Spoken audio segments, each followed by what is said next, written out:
श्रीराम समर्थ.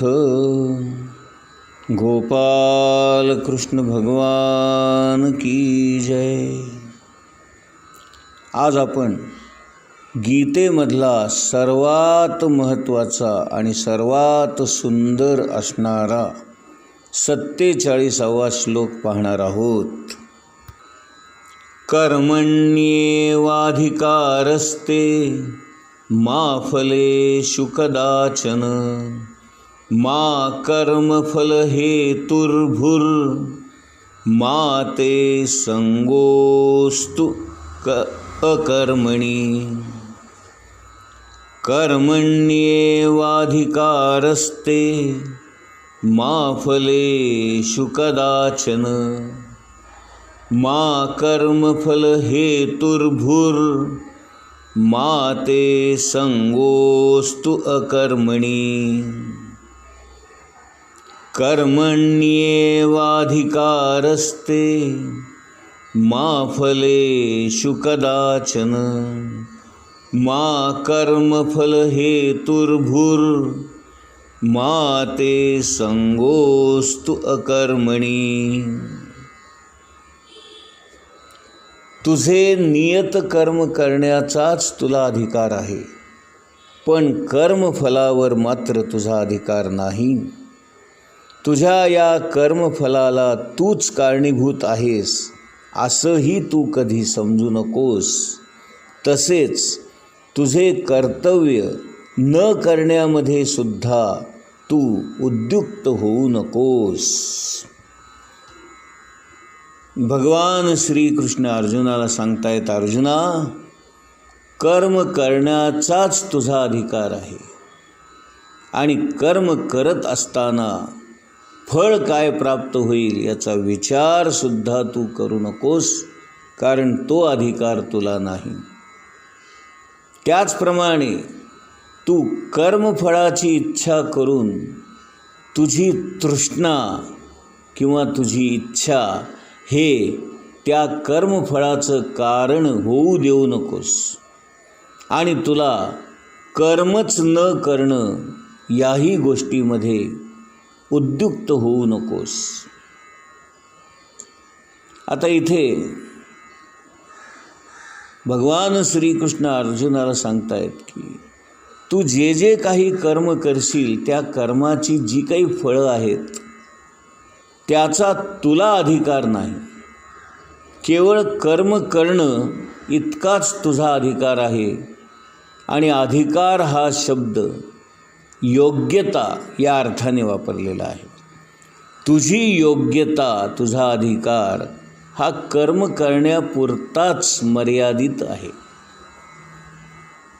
कर्म तर केलंच पाहिजे, ते काही आपल्याला सुटत नाही आणि कर्म केल्याशिवाय आपल्याला चैनही पडत नाही. मग आता प्रश्न निर्माण होतो, जर फळाचीच अपेक्षा ठेवायची नाही तर मग कर्म तरी का करायचं, नाही का? आणि म्हणून इथे भगवान श्रीकृष्ण सांगतात, अमक्या अमक्या अपेक्षेसाठी मी कर्म करतो असं मात्र तुम्ही समजू नका. आणि पुढे म्हणतात, मा ते संगोस्तु अकर्मणी. कर्म न करणं हेही योग्य नाही. पण भगवान श्रीकृष्ण स्वतःच बोलत असल्यामुळे हे मान्य करणं याशिवाय आपल्याला अन्य पर्यायच नाही. आपल्याला हेच मान्य करणं आणि ते आपलं कर्तव्य समजून मान्य करणं एवढंच आपण करू शकतो.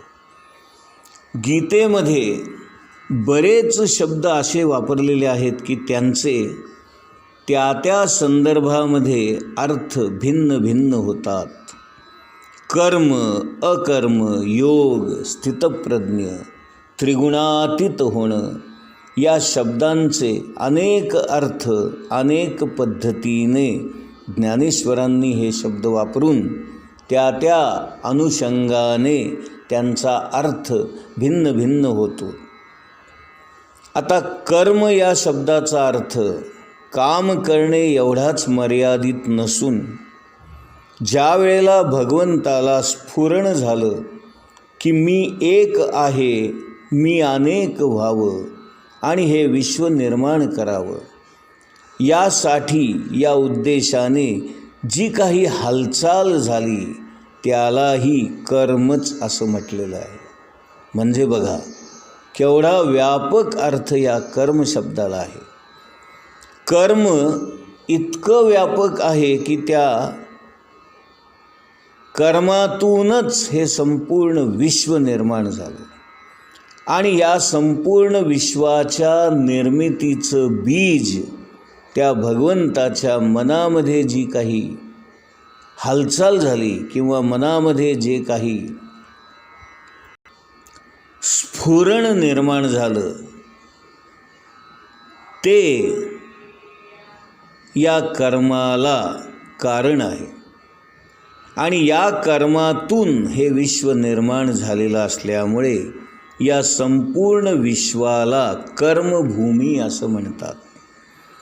कर्मातूनच ही भूमी निर्माण झालेली आहे आणि या भूमीमध्ये जे कोणी जन्माला येतील त्यांना कर्म हे करावंच लागतं. विसर्गः कर्म संज्ञितः हाच खरा अर्थ आहे. कर्म म्हणजे हालचाल. आता कर्माचा आणखीन एक अर्थ आपण बघूया. काहीतरी वासना असतात म्हणूनच माणसाला त्या वासना पूर्ण करण्यासाठी जन्म घ्यावा लागतो आणि त्या वासना त्याला जन्मभर चैन पडू देत नाहीत. बघा काही माणसं निवृत्त जरी झाले तरी पार्ट टाईम नोकरी करतात किंवा सासूला सून जरी घरात आली तरी स्वतः काम केल्याशिवाय आणि स्वयंपाकघरात लुडबुड केल्याशिवाय चैन पडत नाही आणि सुनेला मात्र तिची लुडबुड नको असते, तिला ते त्रासदायक वाटतं. म्हणून ज्ञानेश्वर महाराज म्हणतात, म्हातारपणी जर आपल्याला शांतता हवी, सुख हवं, समाधान हवं तर आपल्याला ही कर्म करण्याची प्रवृत्तीच कमी करावी लागेल. ही कर्मभूमी आहेच, परंतु कर्म कसं करावं, कोणतं करावं, केव्हा करावं हा विवेक आपल्याला वापरावा लागेल आणि आपण करत असलेल्या कर्माला एक वेगळी दिशा द्यावी लागेल. हा कर्माचा आणखीन एक अर्थ आहे. आता आणखीन एक अर्थ असा आहे की जरी आपण आपल्या वासना तृप्त केल्या पण जर त्या वासनांचं फळच मिळालं नाही तर, कर्म केलं पण त्या कर्माचं फळच मिळालं नाही तर मग ते केव्हा मिळेल? तर भगवंत म्हणतात, तुमच्या कर्माचं फळ जर आज नाही मिळालं, या जन्मी नाही मिळालं तर पुढच्या जन्मी ते निश्चित मिळेल. त्याही जन्मात नाही मिळालं तर त्याच्या पुढच्या जन्मात निश्चित मिळेल. म्हणजेच हे जन्मोजन्मीचं नातं कर्मातून निर्माण होतं. म्हणून या जगामध्ये ज्या काही हालचाली होतात, ज्या काही घडामोडी घडतात, हे कुणाच्या तरी कर्मातून आणि कुणाच्या तरी कर्मफलातून होत असतात. आणि या संपूर्ण जगाला चालवणारी, हालचाल करणारी ही जी शक्ती आहे, ज्याला आपण एनर्जी म्हणतो, ज्याला आपण फोर्स म्हणतो, ती शक्ती म्हणजेच भगवंत, ती शक्ती म्हणजेच परमात्मा परमेश्वर. कोणी त्या शक्तीला माया असंही म्हणतात. शक्ती हालचाल करते आणि म्हणून या जगामध्ये सगळ्या घडामोडी घडतात. या संपूर्ण विश्वाचं मूळ हेच शक्तिमय असतं आणि त्या वैश्विक शक्तीतून मी जन्माला आलेलो असतो आणि म्हणून माझ्याही जीवनामध्ये त्याच शक्तीचा सगळा खेळ चालू असतो, ज्याला आपण प्रारब्ध असं म्हणतो. प्रारब्ध याचा अर्थ आपल्या कर्मफळाप्रमाणे ही संपूर्ण विश्वाला व्यापून असणारी शक्ती जे काही आपल्याला प्रदान करेल त्याला आपण प्रारब्ध म्हणतो. मग मी जे काही कर्म केलेलं असेल त्याचं फळ मला निश्चितपणे मिळणार आहे. पण कधी मिळणार, केव्हा मिळणार, कुठं मिळणार, कसं मिळणार हे सगळं विश्वशक्ती ठरवते. आपल्या शरीरामध्ये काय होतं हे आपल्यालाही कळत नाही आणि डॉक्टरांनाही कळत नाही. डॉक्टर जो काही उपाय करतात, उपचार करतात, तो ट्रायल अँड एरर या मेथडवरच असतो. ते शक्यता आजमावून पाहतात. हे करून पहा, ते करून पहा, असं करून पहा, तसं करून पहा, हे औषध घेऊन पहा, ते औषध घेऊन पहा, आणि ज्यामुळे बरं वाटेल ते औषध पुढे घेत राहा असं ते आपल्याला सांगतात. म्हणजे आपल्या शरीरातच काय चाललेलं आहे हे जर आपल्याला कळत नाही तर जगामध्ये काय चाललं हे आपल्याला कसं कळणार. आणि म्हणून ज्ञानेश्वर महाराज म्हणतात, या विश्वामध्ये अनेक गोष्टी घडत असतात, अनेक कर्म घडत असतात. त्यामुळे या विश्वाचं जे काही व्हायचं आहे ते अगोदरच ठरलेलं असतं. आपल्याला त्याचा कार्यकारणभाव समजत नाही. हे का याचं उत्तर आपल्याला देता येत नाही. आणि म्हणून ज्याची उत्तरं आपल्याला देता येत नाहीत त्या गोष्टी आपण चमत्कार म्हणून समजतो. म्हणून जगामध्ये अनेक चमत्कार घडतात. त्याचप्रमाणे माणूस हा सुद्धा एक चमत्कारच आहे. माणसाचा जन्म का होतो हाही एक चमत्कारच आहे. आणि माणूस का मरतो हाही एक चमत्कार आहे. मेल्यानंतर त्याचं काय होतं हाही चमत्कार आहे. आणखीन 2-3 गोष्टी सांगतो म्हणजे तुमच्या लक्षात येईल. काही जख्खड म्हातारी झालेली लोकसुद्धा आनंदाने जीवन जगत असतात. आणि काही तरुण माणसं मात्र ऐन तारुण्यामध्ये मरतात. त्याला काय म्हणावं. काही माणसं मरण हवं म्हणून लवकर मरण दे बाबा, लवकर मरण दे बाबा अशी देवाची प्रार्थना करतात. परंतु त्यांच्या वाट्याला अंथरुणावर खिळून पडावं लागतं. शी आणि शू अंथरुणातच होते आणि त्या घाणीतच त्यांना लोळावं लागतं. याच्या उलट काही माणसं चालता बोलता निघून जातात, चालता बोलता मरतात, बसल्या बसल्या जीव जातो. हे सगळं का आणि असं का घडतं, याला नेमकं कारण काय.